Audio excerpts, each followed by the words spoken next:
Bienvenido al Whisky de Carlos. Hoy traemos un programa.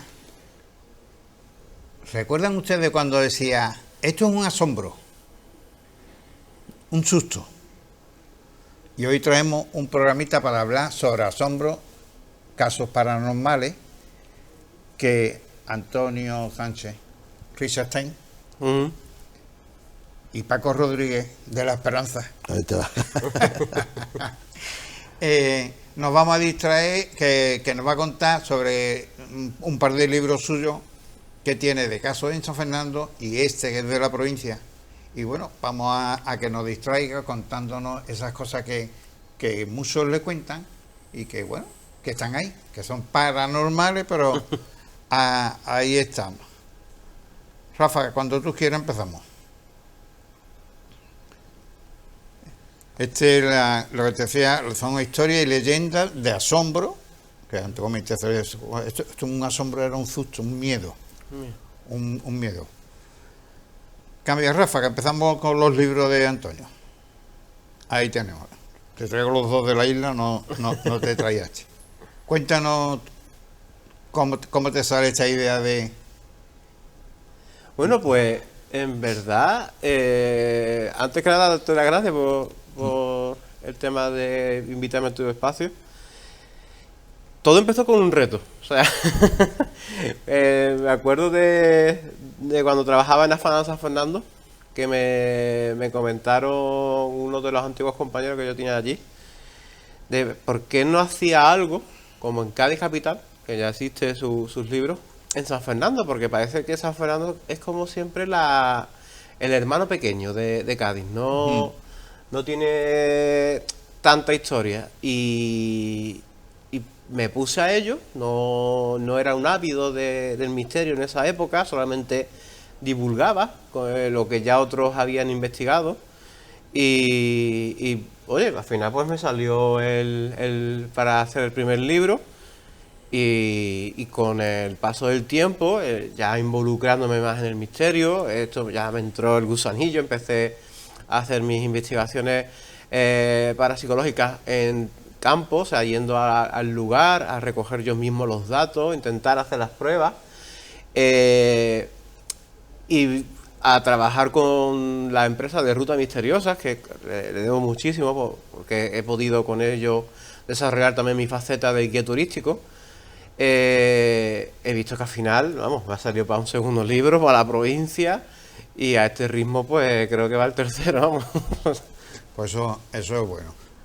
Cambia, Rafa, vamos a empezar, vamos a comentar, y como siempre, lo que se nos venga en mente. Y la historia de San Fernando, la historia y leyenda de San Fernando, pues nos cuentan en muchas situaciones. Aquí nos vamos a ir muy lejos, el tiempo de los fenicios, ahí había sacrificio. Y nos cuentan en su historia casos de, bueno, sacrificar hasta menores, ¿vale? Pero eso, digamos que se trata como sacrificio y no como... que no era normal, pero Claro. pero era lo que yo. Paco, ¿tú recuerdas alguno que haya tenido en mente, que te hayan contado algún caso paranormal en la isla? Yo de los casos de esta historia, que yo creo que lo más eso que hay es, bueno, él dice, yo digo, lo que había en la clínica Palomo, Lo que la clínica Palomo, Sí. el museo antiguo de...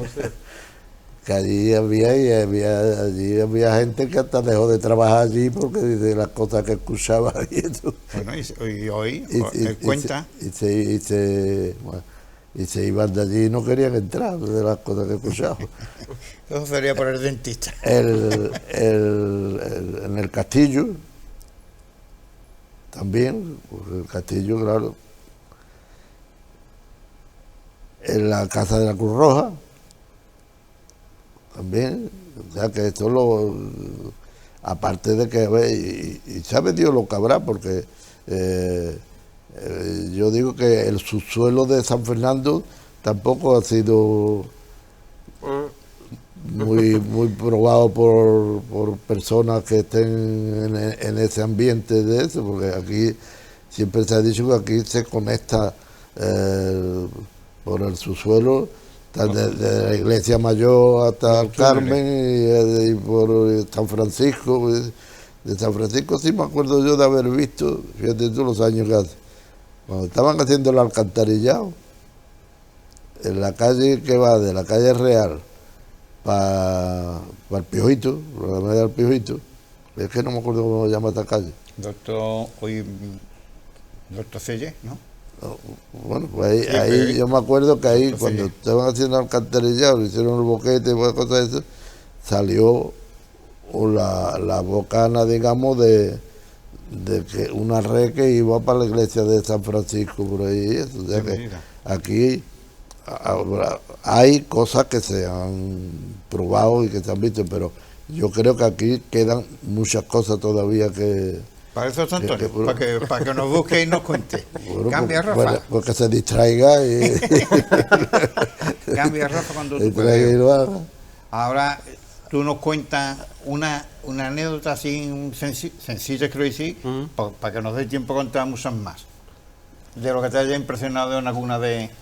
Pues mira, a mí siempre me hace mucha gracia porque hablando de cosas antiguas, y eso yo no lo he podido ver, por suerte o por desgracia. Evidente. Siempre me contaron mi familia que Pérez Junquera, por ahí pasaba lo que era o sigue pasando todavía, lo que es la vía del tren, pero estaba esos pasos de niveles. Sí. Que decía que eran muy peligrosos y que más de uno pues se quedó allí. Curiosamente... Adrede y por accidente. Hombre. Más bien adrede. Se quedaron, era un sitio de suicidio. Hombre, el camino, yo siempre he escuchado, claro, yo nunca he ido por allí, y menos de noche, que el segundo paso a nivel, el que era que venía del cementerio, del camino al cementerio, para ese paso a nivel, también allí por lo visto se escuchaban cosas raras.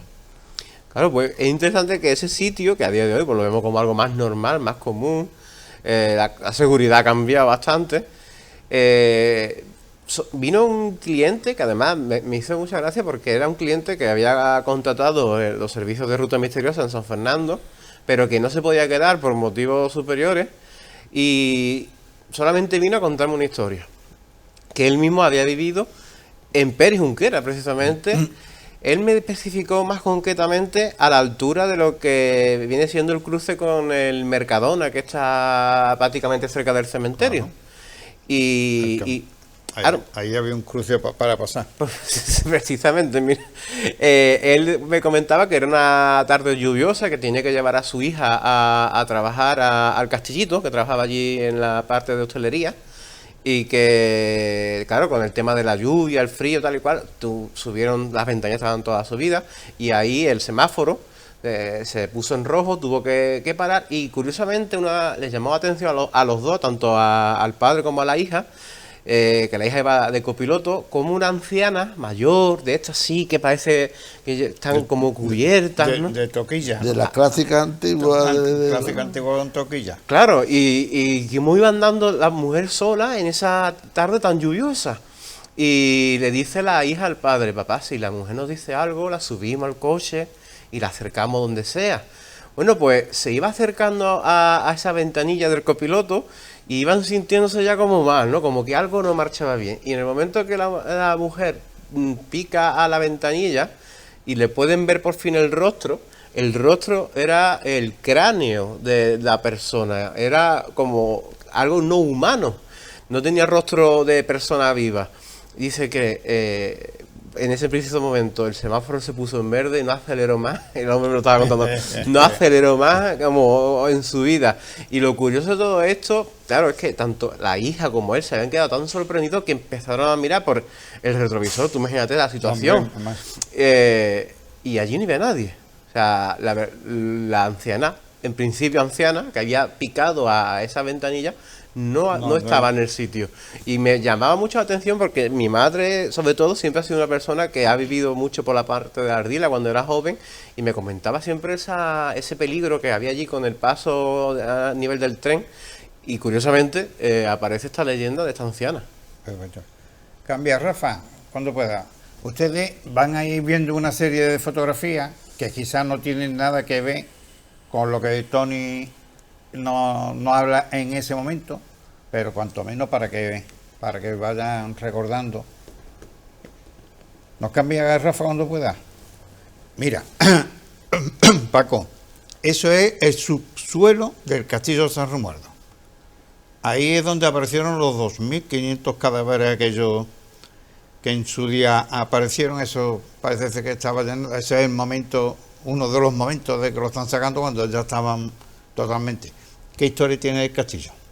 El castillo, bueno, es uno de los temas que me ha dado para actualizar en los 3 libros. Primero lo recojo, en Enigma de la provincia de Cádiz, el pequeño capítulo que le hago a San Fernando es actualizar lo que tenía el primero, y el segundo ya también sigo hablando de lo mismo. Y el castillo de San Romualdo es un lugar que, para empezar, me hizo cierta ilusión, porque ahora a lo mejor me vienes, Carlos, que tú sabes muchísimo más que yo que de historia, y me desmonta la teoría. Pero No, yo de hecho no sé nada, ¿eh? no, pero sí que es cierto que cuando yo empecé a investigar, las leyendas hablaban sobre todo de una especie de cánticos, de voces como de religiosos, que salían como del castillo. Curiosamente no era algo que se escuchaba desde fuera, se empezaba a escuchar una vez tú entrabas por el acceso que hay actualmente, que no es la puerta principal realmente. Y la gente comentaba que a nivel histórico nunca se había comentado ni se había registrado que hubiera nada que indicase que allí hubiera habido ese tipo de ceremonias religiosas, esas misas, con esos cánticos, ¿no? En latín antiguo, ¿no? Ese tipo de misa antigua. Y resulta que con el paso del tiempo se encuentran unos documentos que afirman que existió una especie de... Ay, es que no me sale ahora mismo la palabra, el nombre, de asientos de religiosos, sí, donde ellos se disponían para esos cánticos. Entonces yo he ido recogiendo a veces leyendas urbanas que no tenían una base histórica verídica, y luego se ha ido demostrando que sí. Con ella. Tanto es así como que, por ejemplo, sí que es verdad que al principio hablaba mucho del Santo Oficio en el castillo de San Romualdo, cuando realmente luego he ido descubriendo que no ha tenido una presencia tan activa como si afirmaba yo o creía afirmar al principio en el mismo castillo. Pero sí que es verdad que el tema de una religiosa que se aparece por allí y que manda a callar, que si el tema de una niña pequeña, que si el tema de estos religiosos, o sea, hay una serie de fenomenología o de anomalía en el castillo que puede estar fundamentada sobre todo por toda la historia que allí se ha dado. Ahora que estás tocando el tema religioso, hay un grupo aquí que se llama Gente de San Fernando, que está haciendo unos trabajos sobre un tema que no ha sido comentado anteriormente, y toca en parte la Inquisición en San Fernando, en ese tiempo. Esos son temas que han estado ocultos, que nadie nos ha dado por verlo o posibilidad de publicarlo, y está publicando unos posts que interesa conocer y coincide a veces con tus cosas. Es más, en el segundo libro se lo comenté, que algunos de sus artículos me venían bien para mí. Con Dani. Con Dani. Y he podido cogerlos porque me venía bien por el tema de un poco de quitarle un poco el mito a la brujería. La brujería como tal, todo el mundo tiene en mente de esas mujeres que supuestamente hechizaban, adoraban al diablo. Aquí hubo el caso, ¿no?, de Francisca Quejada, y realmente fue condenada por la Inquisición San Fernando, y la mujer no era bruja, simplemente, pues bueno, sabía leer, sabía escribir. Para la época eso era raro, poseía tierras, entre comillas, de un pequeño huerto, en fin, una serie de sucesos que para la Inquisición en esa época era algo extraño y no podía ser que una mujer leyera. Bueno, hay que destacarse. Entonces, pues sí, y gracias a, por ejemplo, a Dani, he ido pudiendo también eso. Ahí en el castillo, primero tú has dicho por donde se entra actualmente. Yo creo que antes nada más que había una puerta, la puerta principal, que era por la que estaba por donde está el reloj de sol. La que está tapada. Esa era la puerta del castillo siempre. Aunque un poquito más arriba había otra puerta donde tenía la tienda de comestibles y la tienda de bebidas, que también tenía ahí. Y el castillo, yo, en fin, de estas cosas yo no estoy...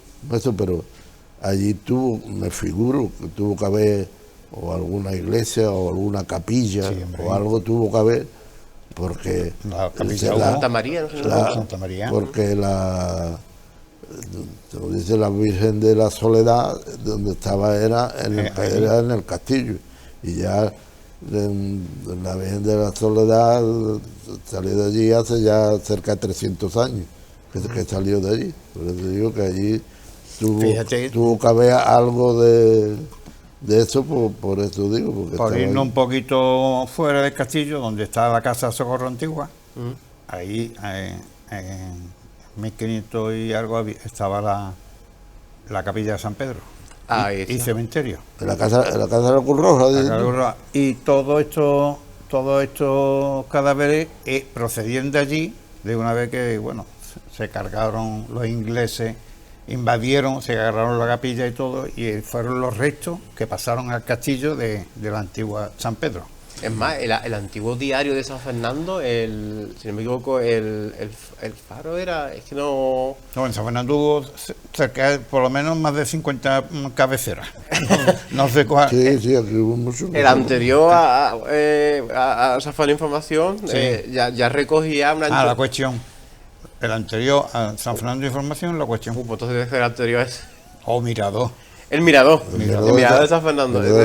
Hizo una entrevista a personas que habitaron la casa de la Cruz Roja, y ya ellos mismos hablaban de lo que tú acabas de enseñar.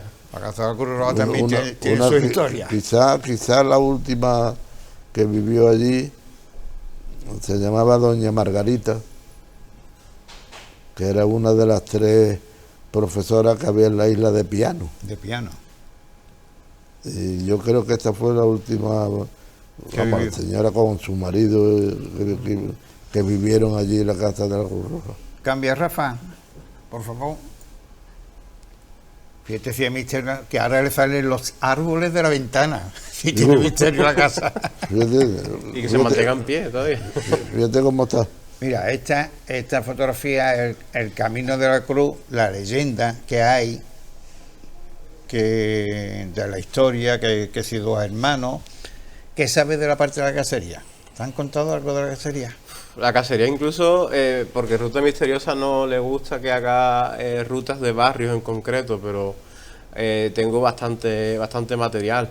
Es más, es interesante incluso el hecho de algo que me he dado cuenta con el paso del tiempo, investigando leyendas, casos paranormales. Siempre hay una leyenda que se repite mucho, es algo más o menos calcado, que siempre hablan sobre una especie de penitente fantasma, o alguien como vestido con una especie de toga oscura, todo tapado, que deambula de noche, tal y cual, y asusta al barrio. En la cacería se dio el caso de ese supuesto, en este caso era un penitente fantasma, al igual que... ¿Un penitente?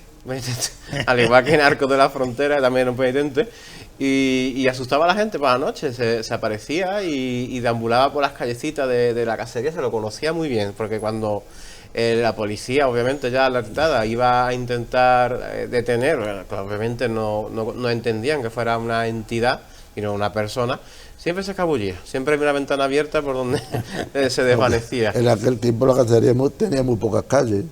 Pues no cabía. Claro, entre huerto y huerto. Pero penitente sería que se quedó rezagado de la cacería. Sí que es verdad, como él bien dice, que en todas partes se cuenta, y hay que tener en cuenta que hablemos a principios del siglo XIX, pues no hay mucho más atrás, la forma de vestir, había mucho de capa. Entonces la figura de una capa pensando cómo estarían las calles aquellas iluminadas, que nosotros en los 60 y los 70 no veíamos la calle. Imagínate 50 o 60 años cómo estaría la calle. Y el camino a la cacería ya no te digo, no te digo nada. Allí no había ni una luz ni de broma. No. Si era la misma carretera que iba para ¿A la playa? ¿Al Pená? El penal, ¿no? No, para el Penano, la otra que iba allí a los polvorines. Ah, sí, los La- polvorines. que el primer paso a nivel que se pasaba por allí. Y allí había una bombilla en la esquina del almacén de la paja. Además, está hablando de la calle de San Ignacio. Uf. Allí, y de allí ya no había más bombillas hasta que llegaban los polvorines. Hasta el bosquecillo. Hasta que llegaban los polvorines, allí no había. Y fíjate tú, acabar que eso de la capa. Y entonces en aquella época, mi padre le hablaba a mi madre, que vivía allí pasando el paso a nivel, mi madre. Y mi padre iba por la noche, porque mi padre usaba la capa española. Anda, a ver si era tu padre que... Y mi padre usaba la capa española. Pues sí, pues, que podía ser. Iba por allí, pero vamos, allí no había una luz, y vamos, como no llevara un mesero, En aquel tiempo eran de mesa. no, que entonces era de mesa, o sea que no había luz tampoco. Cambia, Rafa, ¿quieren? A ver por dónde nos sale. Mira, el cementerio. Los 3 cementerios, ¿eh? Estamos hablando cementerio en la izquierda del cementerio. Arriba el llamado cementerio San Carlos, el de los ingleses, el de los franceses, el de la cacería, y abajo el cementerio de la Garraca. Cuéntanos algo del cementerio. Mucho de las historias del cementerio, sobre todo el cementerio municipal, el folclore lo tengo que admitir que me ha inspirado muchísimo. Es cierto que se cuentan muchísimas leyendas sobre todo del cementerio, más el de la Carraca, el inglés y el municipal, porque yo pienso también muchas veces que las leyendas urbanas al fin y al cabo son folclore, el conocimiento del vulgo, y una vez que la gente va olvidando su pasado, las cosas que habían, pues las leyendas se pierden también. Antes ha salido un poquito a colación el penal de la cacería. Y cuando escribí el primer libro mucha gente me preguntaba, hubo un penal en la cacería, porque todo el mundo se acuerda o sabe el penal de las 4 torres. Pero la cacería también era antiguo.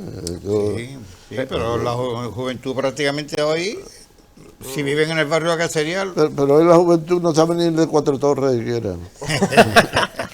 Pues imagínate con las leyendas. Entonces, eso sí es verdad que desde la cacería, de los ingleses siempre igual, las mismas historias de juego de chiquillos que iban mucho al cementerio inglés a retarse, ¿no? A ver quién tiene más valor de aproximarse al cementerio de noche, quién llegaba hasta tal punto, e incluso la famosa leyenda, bueno, la costumbre, ¿no? De intentar coger los huesos para molerlo y poder darle de comer al ganado, a las gallinas.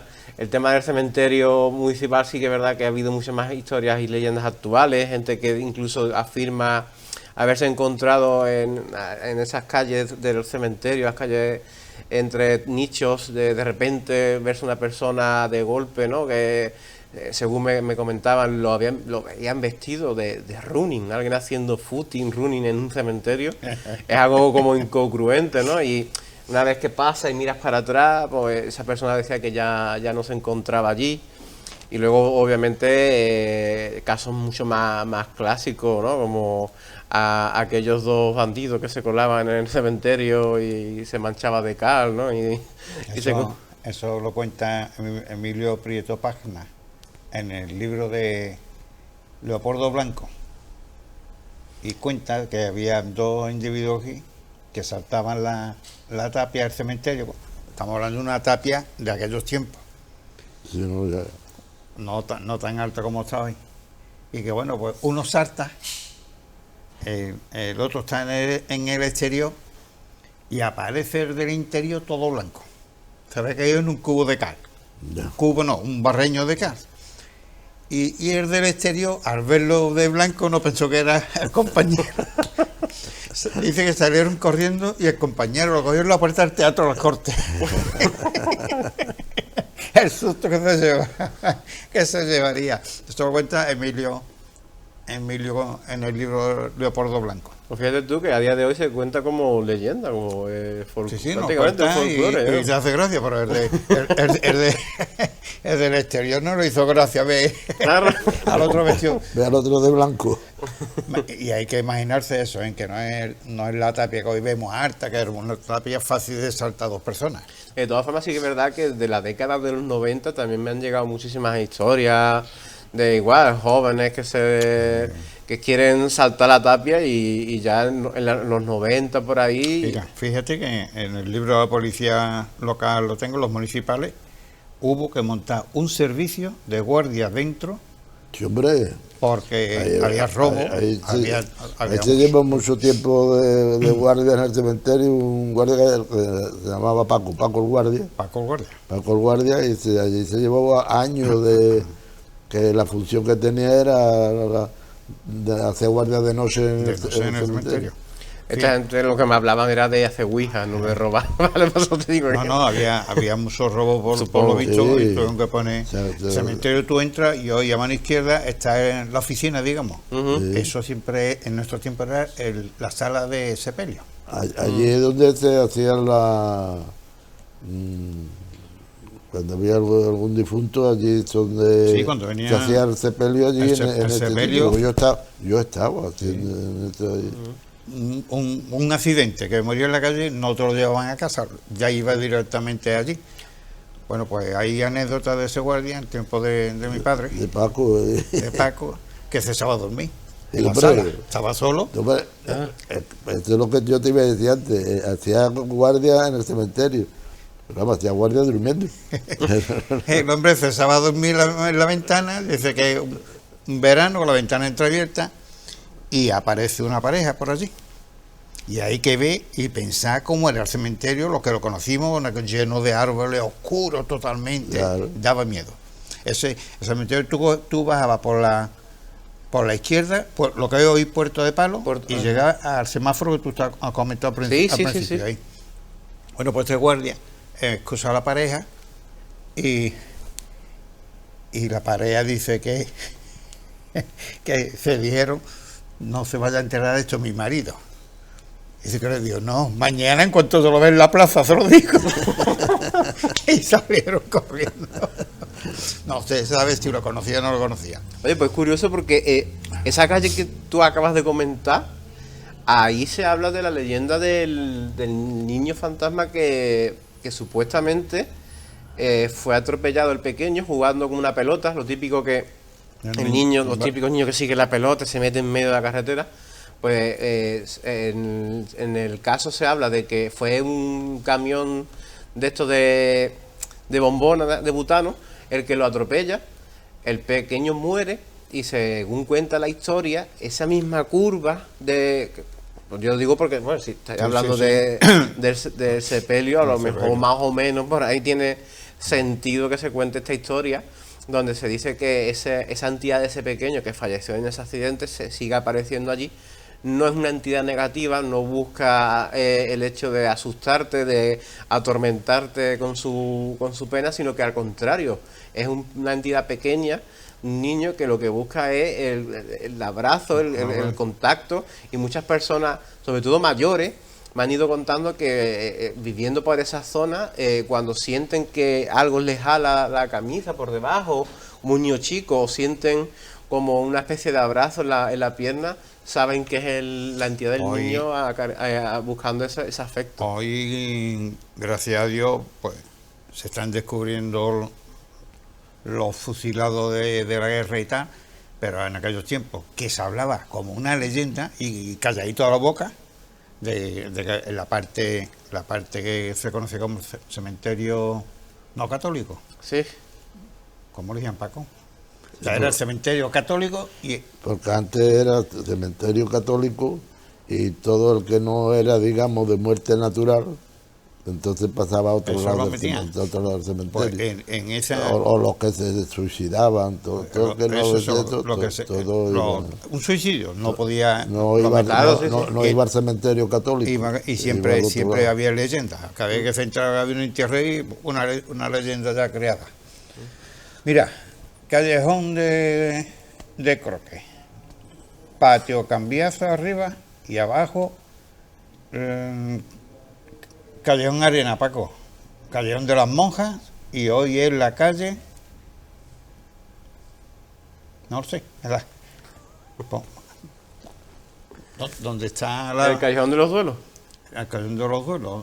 Pero, bueno, callejón de las Monjas, no. Bueno, el que va para Del centro- Sacramento. o sea, del centro plaza Ahí. a Sacramento. Es que no sé si es batallones, hay una cantidad de calles ahí. Sí, que creo que de los cascos azules. O cascos azules, exacto. Ay, ay. Pues el patio Cambiazo tiene su fantasma particular. Bueno, sí, patio Cambiazo.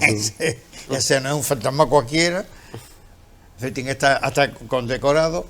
Y bueno, siempre todo el mundo cuenta su historia de patio Cambiazo, ¿no? Además que es la primera leyenda urbana escrita en San Fernando, en 1870. Ya se tenía constancia por escrito de una leyenda de un fantasma en el patio. O sea que- Patio Cambiazo. sí, ya llovía. Ha llovido desde entonces. Es verdad que sobre todo de las tres que me pone ahí, la que más me chifla y me dio mucho sentido a mi primer libro fue saber la historia que tú narrabas del Callejón de los Duelos. O sea, esa historia a mí me explicó bastante, porque además siempre lo cuento como anécdota. El plaza, el centro comercial siempre bueno, como cualquier negocio, son muy herméticos a la hora de contarte sus historias, sus leyendas, lo que sucede allí a priori sin explicación alguna, y siempre se hablaba de la niña del plaza, niña del cine. del cine. El cine. Y sí que es verdad que al final te encuentras con trabajadores, incluso todavía, del cine, del Burger King, sobre todo de un negocio que ahora mismo no me acuerdo del nombre, que era una cafetería que había entre el Cine Plaza y el Burger King. Ahí había una especie Sí, de una cafetería. cafetería, y sobre todo la niña, más que en el cine, era entre lo que venía siendo el Burger King, la parte de donde están los trabajadores cocinando, y la cafetería era la niña. En el cine se hablaba sobre todo de la sala, si no me equivoco, creo que era la sala 6, de la presencia de un hombre vestido de negro, entero así, muy bien arreglado. E incluso acababa la proyección, venía la gente, los trabajadores a preparar la sala para la siguiente función, y le pedían, por favor, mira, ya ha acabado la sesión, se puede usted ir. Y el hombre se desvanecía o se levantaba y directamente igual se desvanecía. Y ya luego, indagando más en el asunto, llegué incluso a hablar con vigilantes de seguridad que hablaban de plañideras, no de monjas, como también me han hablado del cine, ¿no? Del plaza, pero de plañidera, y ahí ya me cuadraba mucho más con la historia del Callejón de los Duelos, porque una de las cosas que comentabas era que detrás de esos duelos lo que solían irse allí mucho eran las viudas, las mujeres, las hermanas, a llorar al fallecido. Y suicidio también hubo, y vuelvo a repetir. Imagínate que desde la puerta del observatorio para allá era todo huerta. Este era el camino para poder cruzar la parte, ya te estoy hablando de los años 60, antes era huerta y tal. Todo era huerta. Todo era huerta y llegaba. Y ahí, y repitiéndome una vez más la historia de la policía local, hay guardias que se han quitado la vida ahí. Se han suicidado con un disparo directo a la cabeza. Tal Andrés. Y bueno, pues pasamos, Rafa. Bueno, ahí Pero está. yo estaba esperando que hablara, pero yo no sabía que también en el Callejón de Croque había cosas paranormales. El Callejón de Croque, e incluso ya quitándonos de lo que siempre se habla, de esa silueta oscura que se ve deambulando por allí, que incluso algunos vecinos han llegado a afirmar que podría incluso ser una especie de representación de la muerte, que cada vez que pasa al poco hay una desgracia, que bueno, que eso lo podemos atribuir a la causística de la vida per se. Sí que es verdad que si salimos del patio del Callejón Croque hacia la calle Real, si no me equivoco, mirando hacia lo que viene siendo el museo, a mano derecha puede ser, hay un patio. Sí. Ahí todavía se conserva esos patios antiguos de San Fernando. En ese patio hay una vivienda que han llegado incluso a contar que gente que se ha ido a quedar allí porque vive un antepasado ya mayor, solo, lo que sea, y tiene su propio cuarto de invitado, tal y cual, y en ese cuarto de invitado ellos comentaban siempre que había como una especie de máquina de costura, pero de las antiguas, de estas de la rueda, ¿no? Estas más o menos más grandes que le tienes que ir dando con el pie, que no son las eléctricas. Y La del tiempo. La típica. Claro, yo que conozco más de la eléctrica. Es eléctrico. Otra cosa no había. Y comentaban que quedándose en esa habitación de noche empezaba esa máquina de coser como a activarse sola. Y cuando tú ya, obviamente, en la oscuridad consigues acostumbrarte, ¿no? a esa falta de luz, visualizaban a una mujer mayor como haciendo ahí costura, y al encender la luz, la máquina estaba detenida y obviamente no había nadie. Resulta que después de que le pasara a varios familiares, que acabaron al final preguntando, mira, esto que nos ha pasado, no sé qué, lo hablaban, y la mujer mayor que vive allí la reconoció, decía, esa era mi madre, y la máquina que conservo ahí es de ella. Entonces es curioso como algunas personas se sorprenden, yo me sorprendería primero, y otros lo tienen más normalizado, en familia es lo que hay, y tampoco es tan... Pero bueno, puedo seguir pasando por el Callejon de Croque. Entonces, Saliendo del Callejon de Croque por la parte de Cardenal Espínola, si tú coges a la izquierda buscando un Juan de Mariana, hay un tacón que es Juan de Mariana y Murillo, creo que, ¿no? Esa era la plaza de Cruz Verde. Esas plazas estaban siempre dedicadas al Santo Oficio. al Santo Oficio. Por eso te digo que la gente olvida. En el primer libro recojo lo de la Cruz Verde y yo tampoco lo sabía, ¿eh? Y yo me enteré que eso era la Plaza de Cruz Verde por una leyenda urbana, con un penitenciado. De la parte de Gallinera, ¿tiene algo? Gallinera, hombre, está ese famoso pez, ¿no? Que se afirma, ¿no? Que es incapaz uno de poder pescar, lo que se dice que incluso llega a reírse de los pescadores que lo intentan cazar, y obviamente ya si nos desviamos un poquito nos vamos para el cerro y eso está minado. Bueno, el cerro hay que aprovechar que no nos quieren buscar abajo, nos van a levantar. Eso es verdad. El cerro efectivamente, ahí tenemos ahora el anterior, Rafa, porfa, la anterior.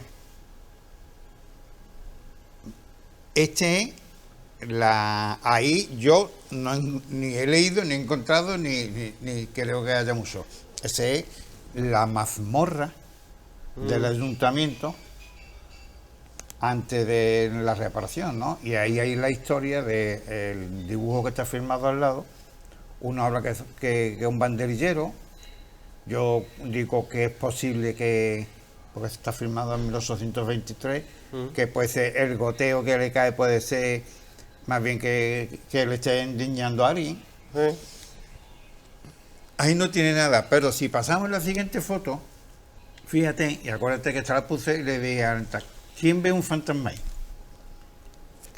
¿Tú ves un fantasma en esa foto, Paco? Fijaros que hay muchos, yo no veo nada. Y otro... Una pareidolia, ¿no? Podría que ser. yo no lo vi, sinceramente. A mí me dieron, cuando puse esta fotografía en un sitio, me dice, coño, es un fantasma. Y bueno, si ve ahí, esa foto es del año 2000, ahí lo tenemos, en la carita.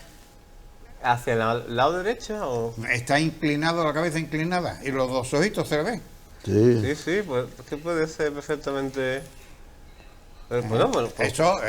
Esa foto es del año 2005. Esto es la humedad que tenía las mazmorras dentro. Sí, pero ahí parece la cara de un oculto. Bueno, es curioso, ¿eh? De todas formas, la teleplasticidad sí que es verdad que es la manifestación de la energía en forma de esto, de manchas y... Cuando éramos pequeños, la mayoría de las casas eran de vigas, con afaía. Los ladrillos de la humedad de la azotea cogían humedades y tú te imaginabas, vamos, que te parecía o una cara, o una nube, o un borrego, lo que fuera, la mancha de la humedad iba jugando, ¿no? Como juega esta. Cuéntanos algo del cerro. Del cerro. Mira, yo una cosa que me gustaría recalcar, porque siempre estamos con lo mismo, ¿no? Con las entidades de San Servando San Germán, que siempre se habla mucho de los decapitados, del cura, que se aparece alrededor de la ermita y que supuestamente está ahí para protegerla. Ajá. Que por cierto, sí que me hubiera gustado poder traerte pruebas que tengo de ser posible cura, ¿no? Hemos podido contactar con la energía. Pero sobre todo lo que más me impactó fue la historia de un ser sombra en lo que viene siendo el Cerro de los Mártires. Hablamos de un ser sombra como una entidad negativa, una entidad que estaríamos hablando del bajo astral, lo que podría ser, hablando vulgarmente, del infierno, ¿no? De lo que viene siendo algo negativo. Entonces, no buena gente. No, buena gente no es. Y esta primera historia que me llega de este ser sombra, me lo cuenta un militar que según él me afirmaba, que él nunca había sentido la emoción del miedo. Entonces, él se encontraba en su permiso aquí en San Fernando, dándose una vuelta en una noche veraniega, y tú sabes que el cerro, por lo que viene siendo la parte que está la Asociación de Vecinos de la Huerta del Lolo, ahí se puede uno acceder perfectamente al mismo. Y él cogió esos caminitos de por ahí y empezó de donde está el famoso árbol de los suicidas, que se le dice, por esa zona, él empieza a ver una especie de silueta oscura, pero muy alargada. Él decía, mira, pues son, él en su cabeza, mira, pues parece que son como dos chavales, uno encima del otro, así me cogió subió en los hombros del otro, y que además se movía así como muy ladeándose, y decía, pues mira, pues están intentando mantener el equilibrio, pero empezó a sentir como una mala presencia, como frío, un malestar, y conforme se iba acercando, él decía, eso no son dos personas, eso es una sola. Él me comentaba que a la distancia que estaba, él veía como una especie de ser de 2 metros, 2 metros 10, 20 ya incluso, y que no se movía, que se movía de manera muy torpe, como tambaleándose, pero que al mismo tiempo, al divisarlo lo que él lo estaba viendo, se movía muy raudo y como que se escondía entre el árbol, los matorrales, y dice, es la primera vez que sentí tanto pánico que cogí, di media vuelta y me fui.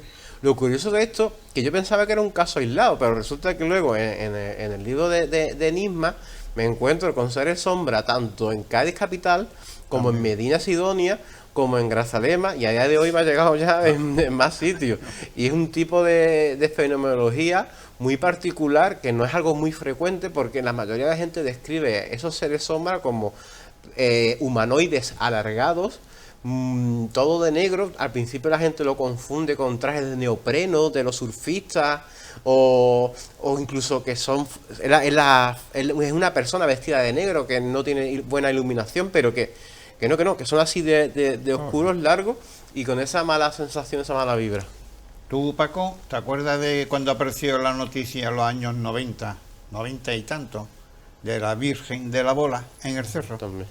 Ah, sí. ¿Recuerdas aquello que, bueno, que tuvo que Sí, intervenir? sí. Porque empezaban... Cuéntanos la Virgen de la Bola. Que esto, claro, él sabe más de... Porque él estaba de monaguillo. Tenía un año o dos, si acaso. ¿Cómo fue aquella Virgen? Incluso se dice que vino pitita, ¿no? Y todo, Sí, ya, el típico, un poquito más tenemos que ir el palmar. Si no llegan a cortar aquello, se monta el palmar. No apareció más la Virgen luego, una vez y basta. Sí. Y lo fuerte de esto que incluso... Pero eso ha pasado en muchos sitios. Sí. Las apariciones y eso. Apariciones marianas hay Eso- muchas. eso- Pero aquí se intentó sacar bastante dinero, con la venta de estampas y vamos, te digo porque... No, eso siempre enseguida genera un negocio alrededor que... La voluntad. Eso, Sí, la voluntad. Sí, no. Empecé, era la voluntad. Cuéntanos. Me acuerdo, yo sé exactamente más bien la historia porque tengo una de mis abuelas sí que creía en el tema de la Virgen. Entonces tenía un perrito, y cuando el perro fallece, enterró al perro en el supuesto arbusto donde supuestamente la Virgen se apareció, y la verdad que creó un gran revuelo. Mucha gente iba al sitio y ponían sus velitas y todo. Incluso yo ya no te digo hoy en día porque ya hace tiempo que no investigo a nivel de presencia, de estar allí el Cerro de los Mártires, pero cuando he ido para otras ocasiones, del tema del famoso cura, bueno, la niña del cerro, que eso tampoco te he hablado, que eso tengo fotos. Esa es la niña. Hay fotos y todo allí. El arbusto sigue, la gente sigue poniéndole flores, ¿eh? Y, A sí. ver quién lo quita. Cuenta la niña, el caso de la niña. La niña es curioso porque me llega después del primer libro. Como siempre digo, al principio nadie quiere hablar. Una vez que ya tú empiezas, la gente te empieza a llegar, ¿no? La información. Y en este caso fue un grupo de chavales que para nada estaban investigando. De todo el mundo es sabido que el cerro es un lugar donde, bueno, la gente joven queda o no tan joven. O sea, allí su ratillo tal y cual. Y estaban sentados precisamente donde está la cruz azul grande esa que está allí. Y mirando hacia lo que viene siendo la ermita, deciden hacer un par de fotografías tal y cual. Pero así con la coña y no le echan cuenta a la foto. Pasan del tema de la foto. Y resulta que a los 2 o 3 días, borrando imágenes, el que hizo la foto se da cuenta que en la imagen, una de ellas, solamente en una, aparece en una de las esquinas, de la izquierda, junto a la entrada, una niña, una especie de niña pequeña, aparentemente no tendría más de 9, 10 añitos, con un vestidito blanco. Y allí no había nadie, ellos dicen que estaban completamente solos. Y me pongo a indagar, a investigar por la zona.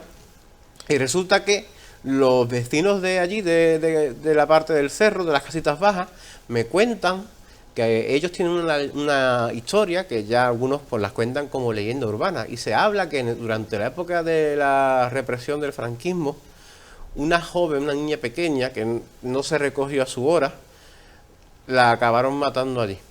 Entonces se dice que muchas veces la pequeña se sigue apareciendo por lo que viene siendo el Cerro de los Mártires. Es más, hemos hecho varias pruebas psicofónicas en el lugar exacto donde la pequeña se apareció y hemos obtenido respuestas afirmativas de lo que parece ser una niña. Lo que pasa es que sí que es verdad que el nombre que da no es un nombre antiguo, no es María, Paqui, Carmen, da un nombre más moderno, o sea que no nos cuadra. Seguro, además hasta el nombre vasco que está ahora de moda, ¿no? No sé si decía Yaiza o Yanira, o sea, que no tiene pinta de nombre antiguo. ¿Hiciste unas sesiones nocturnas en el cerro? En el cerro. El primer especial de Halloween que hice con Ruta Misteriosa fue en el cerro, precisamente.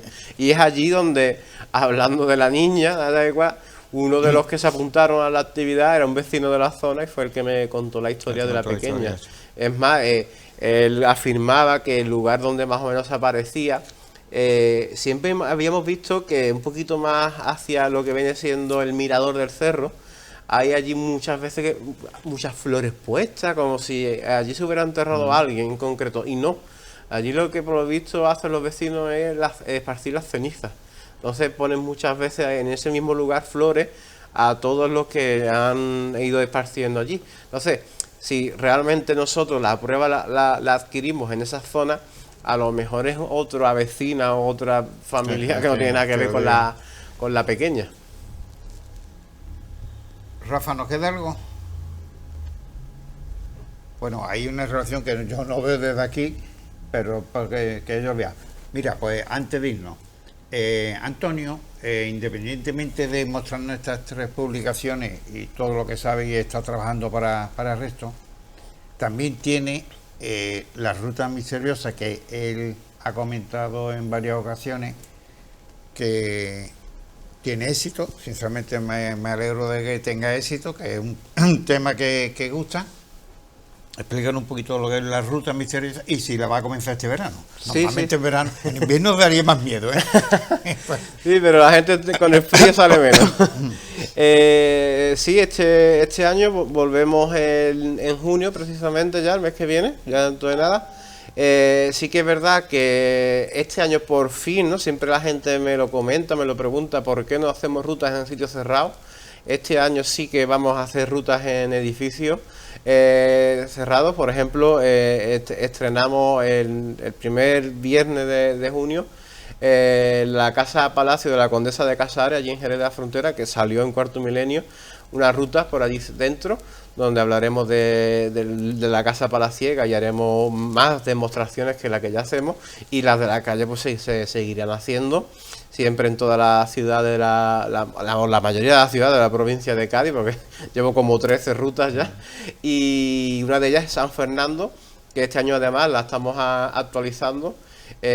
Vamos a meter sobre todo una de las cosas que se me ha quedado en el tintero decirte, el Callejón de los Muertos, que tú Ahora todavía nos queda un poquito de tiempo, que aparte hablo en el segundo libro también, donde también le doy espacio al más, aparte de hablar de leyendas, ¿no?, del Callejón de los Muertos, porque es imposible separar una cosa de otra, nuestros folclores, ¿no?, nuestras tradiciones, ¿no?, esos carruajes que llevaban a esos ataúdes, ¿no?, hacia el cementerio, y esa parada obligatoria donde se hacía ese famoso brindis del vino, ¿no? La de la esquina, que era la despedida, del difunto, digamos, que ya cogía para arriba, y entonces el otro espacio que dice, en la esquina, en la tienda de bebida que había, era donde se iba a beberse las copitas. Que decía, el que va a un entierro y no bebe vino, el suyo viene de camino. Pues esa cosita de folclore que se olvida, eso lo quiero también contar en la ruta. Eso que por regla general, a partir de esa esquina iban ya los dolientes, la familia. Sí, ahí nada más que ya de ahí para arriba nada más que iban los dolientes. El resto ya se quedaban allí. Cumplido, ahora hasta aquí, ¿no? Ya me quedo con el vino. Hay que hacerlo. Y esas cositas pues las quiero coger también y hablar de eso, del antiguo fantasma del Hotel Salimar, de más cositas, y que la de San Fernando sobre todo se va a actualizar mucho, se va a renovar. Y una de las cositas que quería añadir. ¿Y la ruta de la calle Real, dónde la comienza y dónde acaba? A priori, si se va a respetar las dos, la antigua y la nueva, la antigua como siempre, el patio y la zaga, a partir de ahí en adelante hasta la Salle, y si solamente... ¿Patio la zaga o cambiazo? Eso, cambiazo, patio cambiazo. Es que está muy cerquita una de la zaga de la Salle. Tenía ahí patio cambiazo hasta la Salle. Y si solamente se va a hacer la nueva, sería desde el ayuntamiento hasta el puente Zuazo. Pero vamos, espero que se puedan hacer las dos y podamos compaginar una con la otra. Vale, de todas maneras ya anunciar, y que Antonio, al igual que invito a que todo aquel que tenga que, como hemos hablado antes de Daniel Atienza con gente de San Fernando, que se quiere dedicar, que nos enseñe, que tenemos que conocer nuestra historia por todos los aspectos, y gracias a personas que pierden su tiempo, y quiero decir pierden su tiempo en que no hace otras cosas, no que con esto es perder tiempo, pues es como mejor podemos conocer la historia de San Fernando. ¿Me queda foto alguna, Rafa, o me voy ya? Ya te voy. Es que me está engañando el título ahí.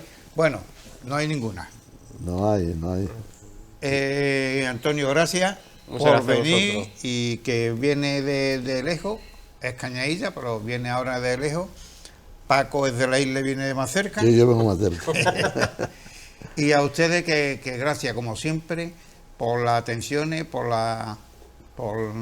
vuestras palabras. Por cierto, que me encanta, y en esta, tanto a Paco como a mí, en la última semana pues hay personas que van con fotografías en su bolsillo para cuando nos ve, enseñándola, y la copiamos y nos cuenta la historia. En esta última semana han sido 3 ocasiones, que nos va a valer a otros programas siguientes. Ya. Que gracias por todo. Hasta el próximo programita. Nos vemos, Paco. Pues nada, hasta el mes que viene. Y Antonio, gracias por Muchas gracias. Gracias por estar.